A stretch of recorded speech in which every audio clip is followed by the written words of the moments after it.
फरमाएंगे अल्लाह। जुनैद भाई, एक तो ये सवाल पूछा है कि क्या इंजेक्शन में रोजा टूट जाता है, तो इसके हवाले से काफी गुफ्तगू हुई कि हमारे उलमा मुतकद्दिमीन का यही नजरिया था कि नहीं टूटता है। मौजूदा फुकाहा किराम बिलखुसूस मुफ्ती आजम पाकिस्तान मुफ्ती मुनीबुर रहमान साहब का यही फतवा है कि उससे टूट जाता है। बिल्कुल ठीक। दूसरा ये पूछा गया कि जुम्मतुल विदा, जो आखिरी जुम्मे को उमूमी तौर पर हमारे माशरे के अंदर जुम्मतुल विदा के नाम से याद किया जाता है, क्या इसके अंदर कोई मखसूस नवाफिल हैं कुरान और हदीस के अंदर को वारिद हुए? तो बस कुरान की तिलावत करें, जिक्रुल्लाह करें, दुरूद सलाम पढ़ते रहें, नवाफिल पढ़ते रहें, कोई मखसूस जो है इसको नहीं किया गया। बल्कि वो माशाल्लाह वो जो तोहफा आप लोगों ने अता किया था ताज्जुद का और सलातुल तस्बीह का, माशाल्लाह वो तो अगर कंटिन्यू रहे फजर से पहले तो मेरे ख्याल में बहुत बेहतरीन चीज है वो। ये दूसरे भाई ने पूछा है कि मैं एक मस्जिद में नमाज पढ़ता हूँ, तरावी पढ़ता हूँ, एक दूसरी मस्जिद के अंदर शबीना पढ़ने जाता हूँ, क्या ये सही है? तो बिल्कुल सही है, कोई मसला नहीं, इसके अंदर कोई मुज़ायका नहीं है। जी मुस्तफा। अच्छा, ये जो रोजे के इंजेक्शन से मुतालिक उन्होंने बात कही है, तो मैंने अल्हम्दुलिल्लाह उसकी पूरी तहकीक लिखी है। जितने दलाइल दिए गए हैं कि रोजा टूटने के, उन सब के जवाब मैंने लिखे हैं। ठीक है। कोई इसकी तहकीक करना चाहे तो अल्हम्दुलिल्लाह उसमें मिल सकती है कि रोजा नहीं टूटेगा। ठीक है, तहकीक मतलब ये है। आपकी तहकीक ये है कि रोजा नहीं टूटेगा। जी जी। और मुफ्ती आज़म पाकिस्तान मुफ्ती मुनीबुर रहमान साहब ने ये फरमाया कि रोजा टूट जाएगा। उसमें वो सब एक ये है, अब मुफ्ती साहब ने भी एक प्रोग्राम के अंदर बड़ी खूबसूरत बात कही थी। इस खूबसूरत बात पे हम खूबसूरती से कलाम करेंगे, लेकिन इस खूबसूरती के साथ हमें वक्फे पे जाना होगा।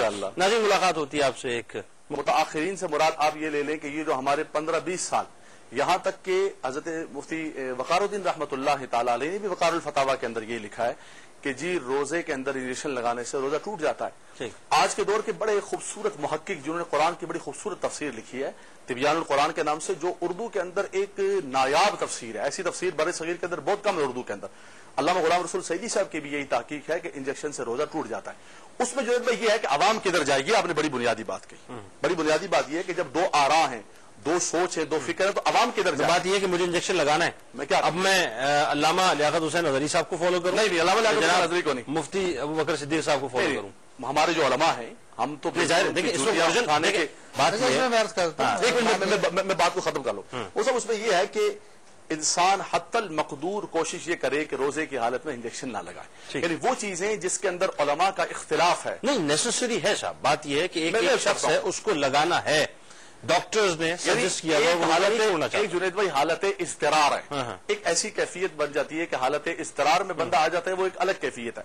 लेकिन हत्तल मकदूर जब इख्तिलाफ उलमा हो, फुकाहा का इख्तिलाफ हो, तो उसमें जो सहल और अच्छा रास्ता यह है कि इख्तिलाफ से बचने के लिए इंसान न लगे। नहीं, देखें मैं ऐसा करूं, बात यह है कि इख्तिलाफ से बचने के लिए आदमी न ले वो चीज। मिसाल के तौर पर परफ्यूम एक इख्तिलाफी मसला है, ठीक है जी, इख्तिलाफ से बचने के लिए परफ्यूम ना लगाए तो लगा ले, बात समझ आती है। लेकिन ये तो प्रॉब्लम ये है कि आपकी नेसेसिटी हो जाती है ना, कि फर्ज कीजिए कि डॉक्टर ने सजेस्ट किया है कि 3 घंटे के गैप से आपको इंजेक्शन लगाना है या 6 घंटों के गैप से आपको इंजेक्शन लगाना है, और रोजा भी आप नहीं छोड़ना चाहते, उस सूरत के अंदर मुफ्ती साहब क्या करेंगे? आपको एक को शामिल किया लेता हूं पहले। अस्सलाम वालेकुम जी। अस्सलाम वालेकुम जनाब मुफ्ती साहब, क्या फरमाएं? जैसे उन्होंने कहा कि बाद उलमा ने कहा, इनसे बड़े हवाले मेरे पास मौजूद हैं। फकीह आजम पाकिस्तान हजरत नूरुल्लाह नईमी रहमतुल्लाह तआला अलैह, उनको पूरा पाकिस्तान तस्लीम करता है। आला हजरत फाज़िल बारी रहमतुल्लाह अलैह के खुलफा के बाद सबसे बड़ा फकीह अगर किसी को माना गया है इसमें, वो उन्हें माना गया, वो बाकायदा उनका फकीह आजम लक़ब है। तो वो अपने फतवा में तहकीक के साथ बयान फरमाते हैं इंजेक्शन से रोजा नहीं टूटेगा। अच्छा, फिर बात यह है कि जिस तरह के इसके दलाइल पर गौर किया जाए कि दलाइल क्या है, तो बहरहाल आवाम तो दलाइल नहीं समझेगी, लेकिन बात फैसला कुन जो बात है वो यही है कि इख्तिलाफ उलमा से गुरेज किया जाए और कोशिश किया जाए कि इंजेक्शन ना लगाया जाए। लेकिन अगर जरूरत है तो जो उलमा जवाज के कायल है, उनके कौल को लेकर उसको इस्तेमाल किया जाए और अपने रोजे को भी रखा जाए और इंजेक्शन भी लगा लिया जाए। और ज्यादा एहतियात करने का इरादा है तो जिन उलमा के नजदीक जो है टूट जाता है तो उनके कौल पे कदा भी कर ले। चलिए ठीक है, बात को आगे बढ़ा देते हैं।